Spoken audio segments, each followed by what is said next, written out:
Hi y'all! So it's been a week or so for me. I moved houses and I went out of town the day after I moved. So I'm in a new house with a whole lot of unpacking to do, a lot of boxes. But I got my solstice tree up and I've got my mom coming over today to help me unpack, and things are good. I'm gonna have my own room dedicated to the work I do at my house, so that's great. So it'll be easier to do videos, and I also have like my altar set up and my meditation corner, and I'm just so excited to have this space. Hi Jill, thanks for joining us today. I really wanted to do this Q&A on one of the most important, fundamental, foundational topics. It's something I talk about with pretty much every client I work with.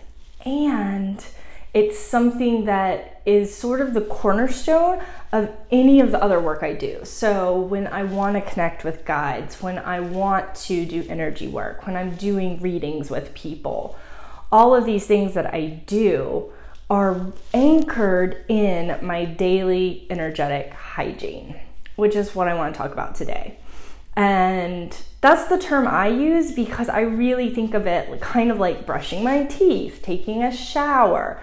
But every day I'm focusing on my energetic hygiene just as much as I'm focused on my like bodily physical hygiene.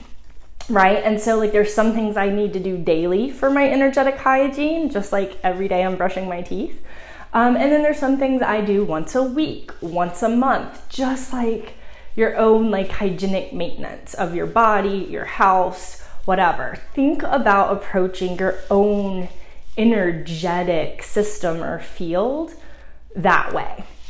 And so when I'm moving through my day, that is at the forefront of my mind, my attention, right? I'm thinking about, doing the things I need to do to take care of my energy field and my energetic experience and the way I'm exchanging energy with other people.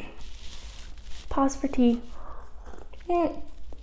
Actually, I didn't even read the message on my tea. The yogi teas have the little message. Our creative consciousness is not limited. I like that. That's a good one. All right. So when I'm talking about energetic hygiene, that includes things like my chakras. So we're going to talk about that today. It also includes, some people use words like your aura. So when I say energetic field, I don't just mean your aura, but your aura is it is an energetic field that extends around your body. I like the term energetic system because it's really this, the way I experience energy is like there's the energy that's kind of contained within me. I have my life force energy, chi, ki, prana. All of those words mean the same thing. Kundalini, like my own life force energy within my body. That energy can also project outwards. Our hearts have their own electromagnetic field. It's been measured, like you can measure this scientifically, like the electromagnetic fields around the body. And so we know that there is energy that extends beyond us into our environment. So everyone walking around is putting out energy. And then there's the energy of everything we're interacting with. So my energetic system includes my own innate energy plus how my energy shifts and changes based on the energies it's coming into contact with and how open or porous I am to the other energies. So when I think about my energetic hygiene, I'm doing a scan of my own body and my own energy within myself. But I'm also paying attention. I'm also going to scan my aura. I'm going to check in with each of my primary 7 chakras. We have minor chakras too, but we can get into that. I'm scanning my body, I'm scanning like my bubble, my energetic bubble, and I'm sensing into how receptive I am to the energies around me, how much the energies around me might have shifted or changed my own energy, vibrationally, density-wise, etc. If I just start feeling really wonky for no clear reason, I'm gonna do a scan. I'm gonna like feel into myself, and I just do that by I literally just breathe and check in. I start at the top of my head and work my way down and check in both with my physical body and my energy centers as I go down my body. If you don't know what your chakras are, we're not going to get into that super a lot today, but you can Google it. There's tons of information out there about your chakras. But just know you have 7 main ones, and it follows the colors of the rainbow. So red, hey, I have a rainbow flag here. This one only has 6, so you do have 7. So there's blue and indigo, and then violet. But Roy-G-Biv, root, sacral, solar plexus, heart. We have the throat, which is a brighter blue, and then the third eye, which is the indigo, which is a deep, deep blue, and then we have the crown chakra, which is violet. And then we have a chakra above us and one below us. We have minor chakras in between all of those. So there's a lot you can learn about your chakras, but you can also just feel them. But just know it's from root, look, from root to crown, it's the rainbow. Roy-G-Biv. Oh my gosh, Jill says, I'm so excited about this topic. I have to run, but can't wait to watch it later. Yay, great, yeah, and you can always come back. I'm gonna have a whole library of videos by the end of 2020, which will be exciting. Anyways, so I'm scanning my chakras, I'm scanning my physical body, I'm scanning the energy that extends around me, and I'm feeling into any areas of resistance, of tension, of heaviness, any sense of something dark or blobby or tar. You can, if you do this regularly, you will learn what your energy feels like. Especially if you go and get energy work or meditate regularly, check in and pay attention to how does it feel in my body when I know I'm pretty clean and clear and open. And then start to notice differences as you move through your day. Because I do this daily, I start my day with meditation. I start my day setting energetic boundaries for myself. I reset those boundaries throughout the day as needed. Those are all parts of my energetic hygiene, my daily maintenance. If you check in regularly, you will learn what your own energetic system feels like. And you'll be able to know what needs attention. Oh, I feel it's really tight here. And you don't need all of your energy centers, all of your chakras open and aligned and at the exact same space. They shouldn't all be my crown chakra is this open and my third eye and my throat chakra. You're not supposed to walk through the world just completely open all the time. Sometimes your crown chakra needs to be more dialed down, and your throat chakra is going to be more open, or your root chakra is going to be more open.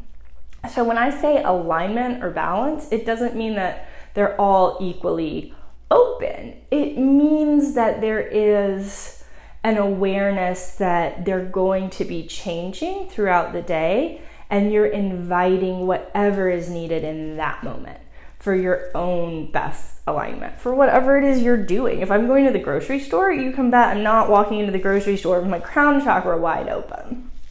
I don't need it. I'm not channeling things. I'm not there to do massive energetic work or commune with a direct line to source. I can maintain a direct connection to source, but I don't, I'm gonna dial it down, because if I walk into the grocery store with my crown wide open, everything can drop in, right? Everyone in that store and all of their guides and ancestors and all of their emotional baggage and all of their stuff can because they can sense when someone's open, right? And so it'll come in, and you don't want that. Good morning, Alyssa. It's good to see you. So knowing like what you need and checking in, just setting an intention, even like right before I walk into a store, I just kind of like boundary up. I set my boundaries, my energetic boundaries, just through my own intention and my visualization. I visualize a bubble of light around myself. And I state that only what is in my highest healing and good is allowed in this space. I know, like, if you've watched any of my videos, you hear me say this all the time, but that's like the cornerstone. That's like the most important thing I do every day for my energetic hygiene, is set my boundaries. Hi, Crystal, it's good to see you too. And so I set these boundaries and I reset them as needed throughout the day.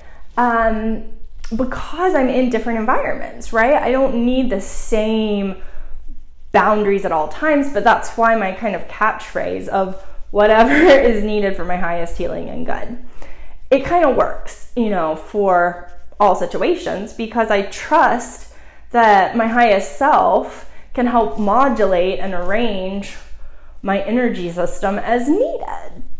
And so I just allow that and invite that to happen, and I direct my will towards what is in the highest good for me in situation to situation. And then I set the intention that that is what is happening. So it's easy stuff, right?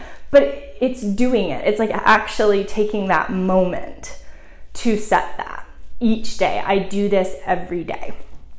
And I start the day by just breathing through my body, right? I start the day by recentering myself, by setting the intention that I am connected to source, that I have this limitless supply of love and high vibrational energy that's kind of flowing through me, fueling me, nourishing me throughout the day.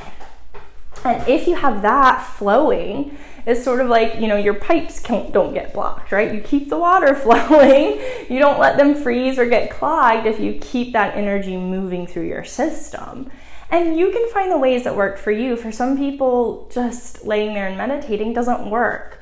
I know people that need to be moving. So you can do exercises like Tai Chi, where you're consciously moving energy through your body. You can just go for a walk and set the intention that as I am walking, I am cleansing out my energy. I'm generating and drawing in new energy. But finding what works for you is so important. My energetic hygiene routines aren't going to be for everyone, right?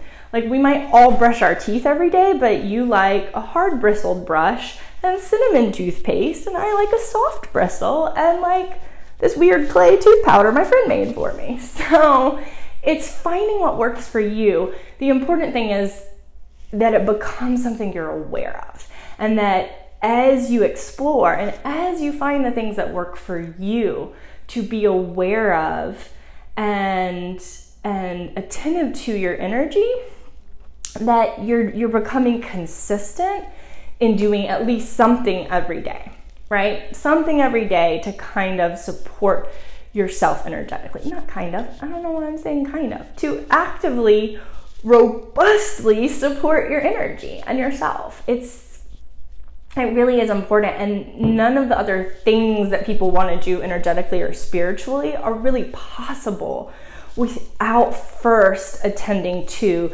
your energetic hygiene and maintaining good energetic hygiene. It's so key. It's so fundamental. So I start my day with meditation, with connecting to that energy, with setting my intention that I have this energetic boundary, and that what is in my highest healing and good is welcome to come in and support me. But also, like, I'm not just open. It's not a free-for-all. I'm not open to whatever is able to come through, okay? So it's a semi-permeable boundary, and it's very defined in terms of what is allowed to interact with my energetic system. Then every day I kind of like align my chakras. I do a deep clean or tune-up once a week, right? Just like you have to take your car in for an oil change, but you don't have to do that every day, right? You know, my car needs fuel every day to keep running. but it only needs an oil change every 4 months or so. It's kind of like that with the deeper energetic work. So every day I'm like quickly scanning myself and like breathing into each chakra and inviting it to open, inviting it to release anything it no longer needs. So I literally walk through each chakra and just invite it to open. I invite energy, I breathe energy into each chakra. And for some people, if you're more visual, it helps to imagine, like I'll imagine like a purple ball of light, an indigo ball of light, a green ball of light, and breathing into it. I breathe in either light of that same color. You can breathe in white light, golden light, whatever works for you. I can feel that. I pay attention to what I feel as I'm doing that, as I'm breathing into each chakra.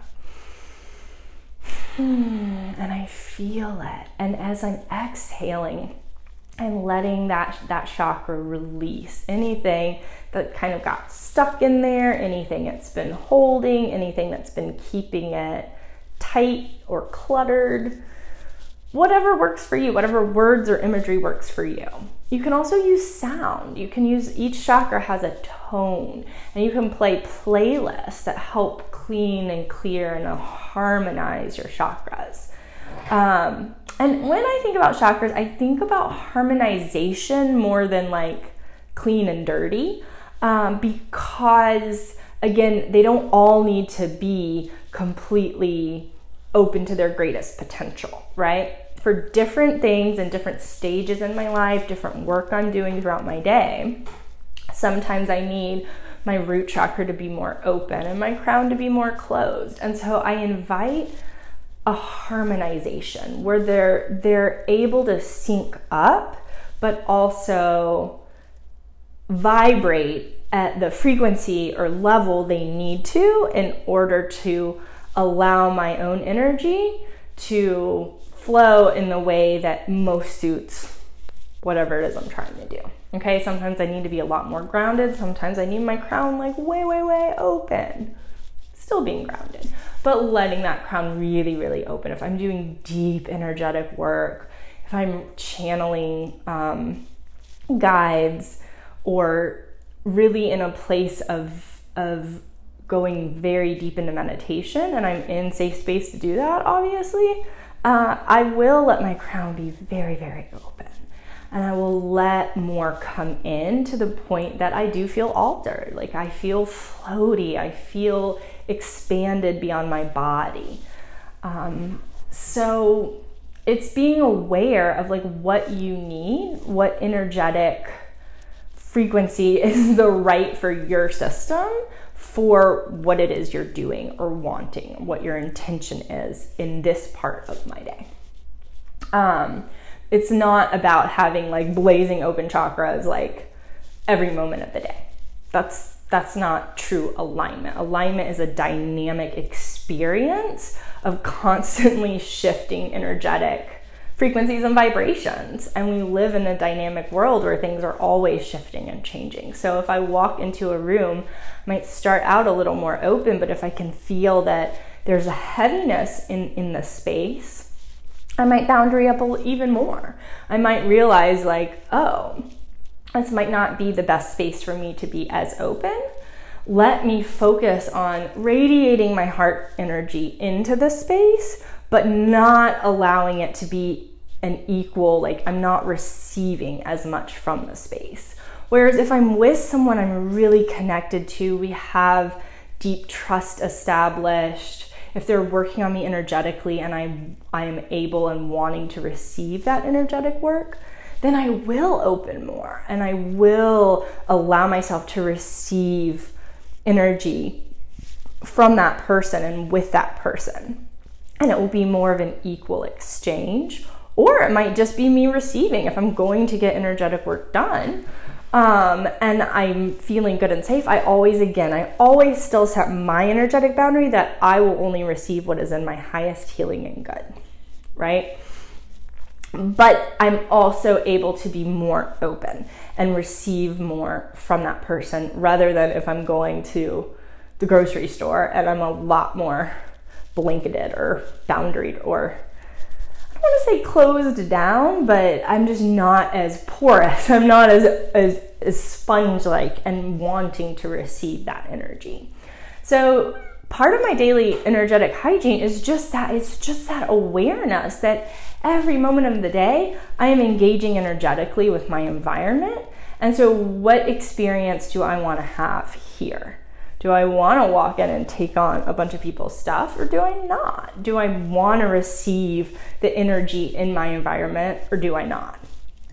So when I'm out in nature by myself, I open more, especially if I'm in a place that feels really healing, like the trees, the earth, the rocks, the animals, the plants, like all of that is medicinal, but it also helps. It helps reset my energetic system. So that's something I do.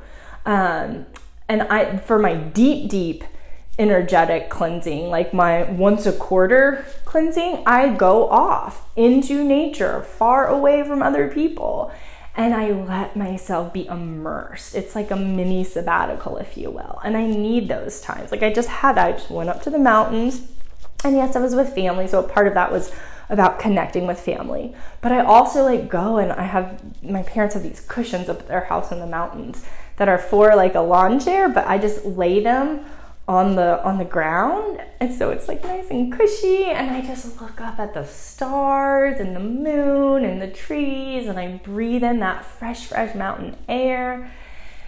And it's such a deep way of both receiving energetic support and letting go of anything I've been carrying that's kind of built up. Because even when I'm doing my daily energetic maintenance, it's still possible for things to build up. And as we do deeper and deeper layers of healing work, what's happening is there's kind of deeper stuff that like, oh, now I'm in a space where I can release this. Now I'm in a space where I can receive energetic support around this. So there's always more to do. There's always like a deeper layer of cleansing or clearing or releasing and receiving. They go hand in hand. That's available. And so I make regular time and space for that throughout the year. And it's really important that I do that. And I want to really encourage you to do that too, to allow yourself that time and space. And it's just as important that some of that time and space is solo. It's just me. It's me taking time away from everyone and connecting with myself, connecting with spirit, connecting with nature. And it's important that I do things with other energetic practitioners, with my spiritual BFFs, if you will, with teachers, with other healers and practitioners. I need both, because there's some of that energetic hygiene needs to happen with other people facilitating and holding space for me. I go to therapy once a month, like I have these supports in place. I have time with dedicated, spiritual practitioners that we do very deep work together. And then I have my solo time, and both are very important to my overall energetic hygiene and maintenance. And it lets me continue to deepen in my own work, which then allows me to show up for other people in authentic ways. I can't do the work I do if I'm not doing even more of my own work. And I tell people that 53% of my time and my work is me taking care of me. It's me attending to my own energetic hygiene. It's me doing my own work to consistently be as authentic, grounded, open, loving, curious as I can be. And so that's more than half, right? More than half of my time is me taking care of me.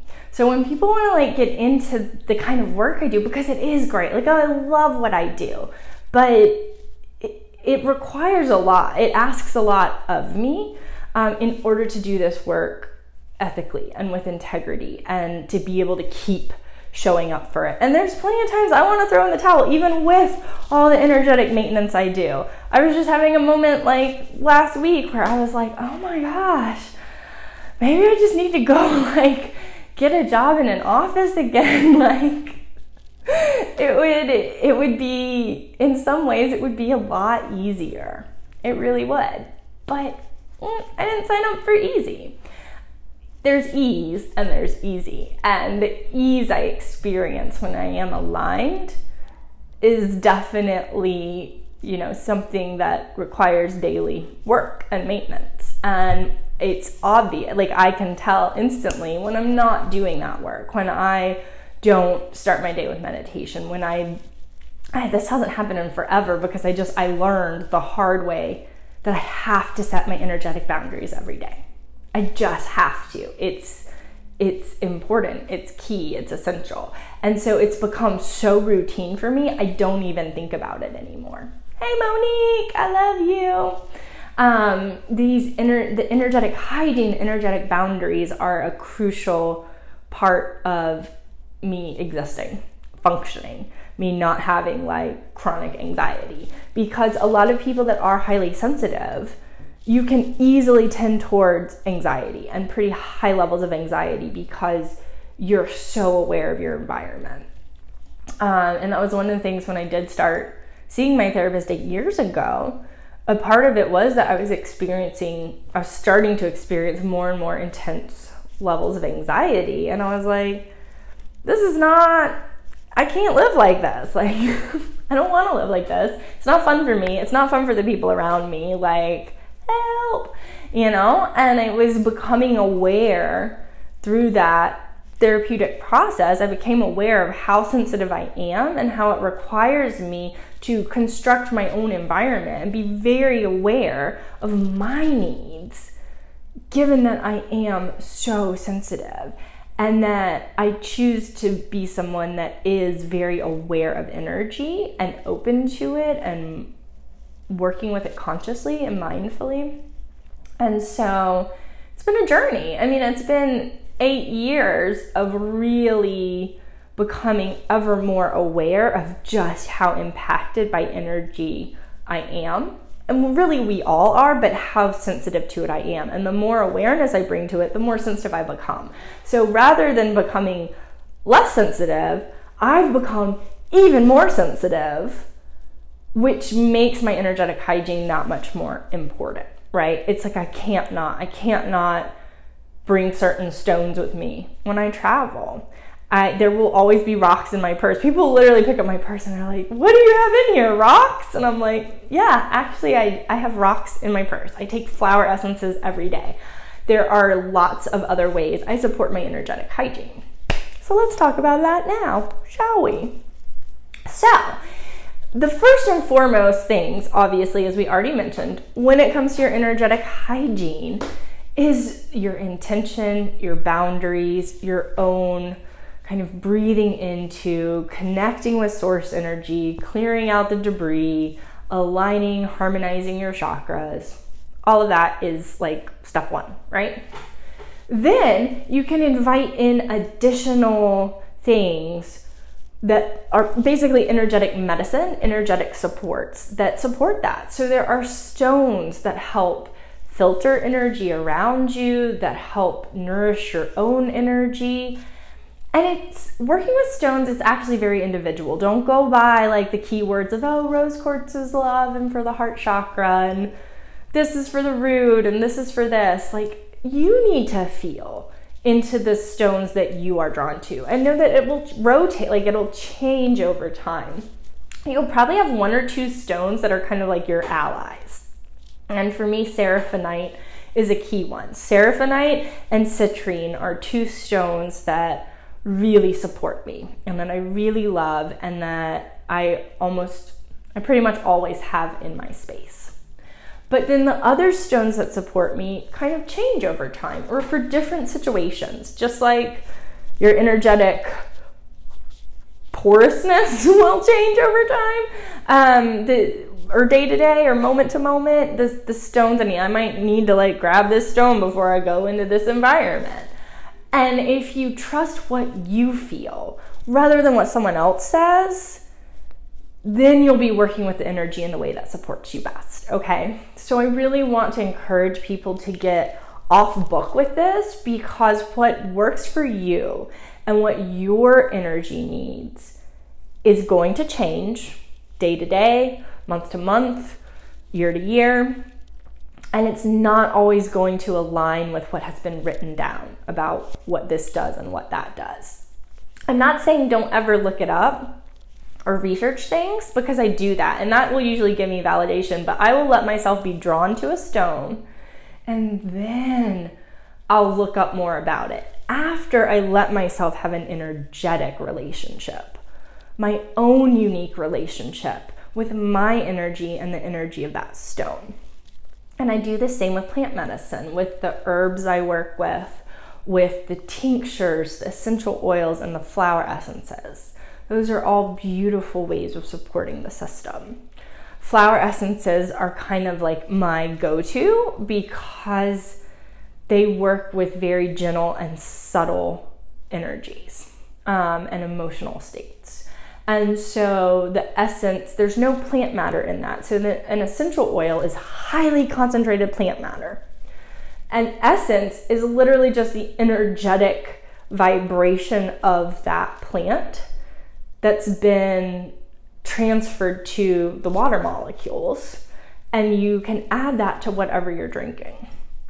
You can also make stone elixirs in the same way. You're working with the energetic essence of the stone as it's being transferred to the water molecules, and then you add that to what you're drinking. You can rub it on like points of the body, but there's gentle, sustainable ways of working with the energy of plants and minerals that really do support. Like I've noticed when I work with flower essences and stones over longer periods of time, that's when you see the most difference. It's not like instantaneous, okay? These are things that support you over time. So white yarrow essence is one of my daily go-tos. And if you've worked with me in person, I've probably sent you home with some or told you to go buy some. I'm restocking mine for 2020 because it really helps create that. It helps support your own energetic bubble, okay? It helps keep you from taking on everyone else's energy and helps hold you in an energetic bubble that nourishes and supports you. So when you're someone that's highly sensitive and you're someone that works with people or is around people a lot, white yarrow essence, get it. And feel into what you're drawn to, okay? Because like white yarrow might be my daily staple, but then for these 6 weeks or 3 months, I might really need agrimony essence. And then these 3 weeks or months, I need oak. The different essences do different things. And so it's important that you can trust yourself and feel what you are drawn to. You don't have to know why you're drawn to something. You just have to trust and honor that like, oh, I'm feeling called to this. Trust yourself more. And the more you maintain your energetic hygiene and pay attention to it, the easier it's going to be to feel into what you're drawn to. Because some people are like, well, I just don't know. I just need you to tell me. And I'm like, you don't really need me to tell you. You will start with what you're drawn to and build from there. It will take time to refine your own discernment and sensitivity to what is best for you. But no one can do that for you. You have to put in the work to learn how to kind of raise that antenna, clear the static, and hear and trust. And one of the best ways to do that is by trusting what you sense. Even when it's vague, even when you're not totally sure, even when your mind is like, I don't know, it says rose quartz is for this, but like, that's not what I'm working on. Stuff like that. Just trust it. Just let yourself receive the energy of what you're drawn to, and then see over time what shifts take place. You have to do your own exploration. You have to check in with what you're feeling and how what you're feeling shifts over time, okay? That's key too. That's very important. So stones, essences, herbal supports. On a very physical level, like I make sure I'm getting the minerals and nutrients my body needs, because that's just as important to my energetic hygiene as the working with the subtle energy. I have to work with the physical energy, the denser energy, as well as the more subtle energy. So I need to be moving my body. You'll notice like right now I'm sitting in a chair, but like at my workspace, I don't have chairs. I try to move my body throughout the day. Chairs are actually like really bad for our health and our overall alignment and movement. So I'm almost never sitting in a chair. And if I am sitting in a chair, oh, Jake, I love you. Jake is my littlest brother, and he's just one of the most amazing people ever. So everyone should send him some love.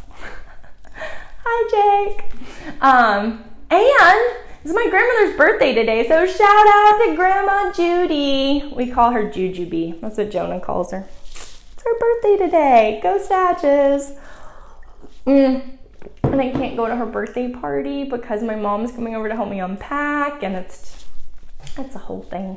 Got a crazy big family because I'm adopted, but I also know my birth mom's family, and so Jake is from my birth mom, and I'm so glad to know him now, but like it's a whole lot of family, so I miss things often. Anyways, Mo says, hey Jake, I love it. Okay, so energetic hygiene. Oh, family, that's another thing, you know? Making sure like you're supporting yourself. Like when I go to, a lot of my family members use those like Glade plugins and they give me migraines. But like I also, you know, understand that not everyone can adjust their environments for everyone. So like I know my boundaries. I make requests where needed. And then I also just make sure I like step outside more or like avoid certain rooms in the house. Knowing yourself and what you need, and knowing that at different times of your life or your week, you're going to have more resilience, like your energy will be hardier and you can tolerate more. And at other times, you can't tolerate as much. So I have times where I'm just so sensitive. I either just need to be in nature, or I need to be away from people, or I need to be receiving, like I need to go to the float tank and like be in the float tank.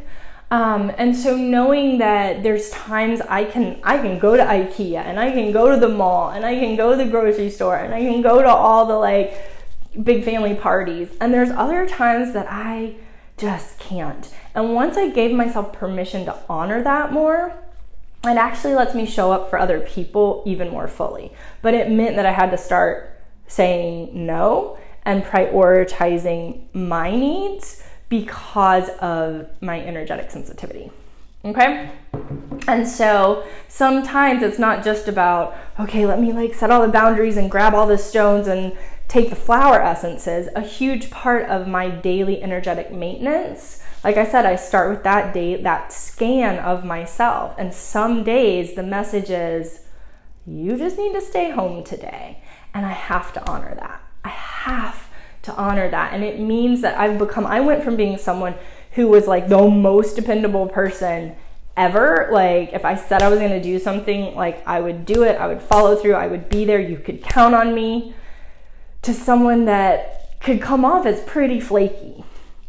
And then I had to work on like being okay with that and telling a different story, like reframing that for myself, that I am not flaky. I am someone that has chosen to devote my life to a significant amount of energetic work. And that comes with a requirement that I prioritize my energetic and emotional needs and my sensitivities. Because in order for me to show up and do the like powerful transformative work I do, it means there's gonna be days I can't do anything. I'm not like 100% on it at all times. I take a lot of time to take care of myself. And so it means I'm canceling plans with friends, with family. I tell people now when I RSVP to something, it's like I have every intention of being there. I want to be there, and I might not be. I might not be able to show up. And that's okay. That's really okay. There are times I have to just power through, and then I call in extra support. But know that even when you are doing top tier daily energetic maintenance, you will still need days where you just curl up in bed, or where you play hooky from work and like go off into nature. You will learn what you need. And the more you honor that, the more your inner child and like your own spirit trusts you to take care of it and to honor it and to advocate for it. And then it gets louder. And then your connection with your guides and your intuition gets turned up. And then everything becomes easier because you've rebuilt that trust with yourself. And that might not seem like a topic for energetic hygiene, but it is energetic hygiene. Like cultivating trust with yourself, it's a huge part of how I have been able to maintain the energetic openness that I'm able to maintain. It means that sometimes I'm very closed, and sometimes my phone is just off. It's on do not disturb. I don't respond to texts. I just take that time for me. And I have to do that because I do. Because I do. I feel people and emotions and things very, very, very deeply. And I'm able to prioritize like my own needs within that. Mo says, I find myself doing that more often as I do more altar and ancestral work. Great. It's important. And ancestors can be demanding, and some guides can be like, you have to be able to honor your boundaries, not just with the people in your life, but that sets the stage for honoring your boundaries with the beings that don't have bodies, right? It's all important, and it's all starts with you taking care of you. Okay? I have so much more I can say on this, but I do need to wrap it up today. If you have other questions, send them my way.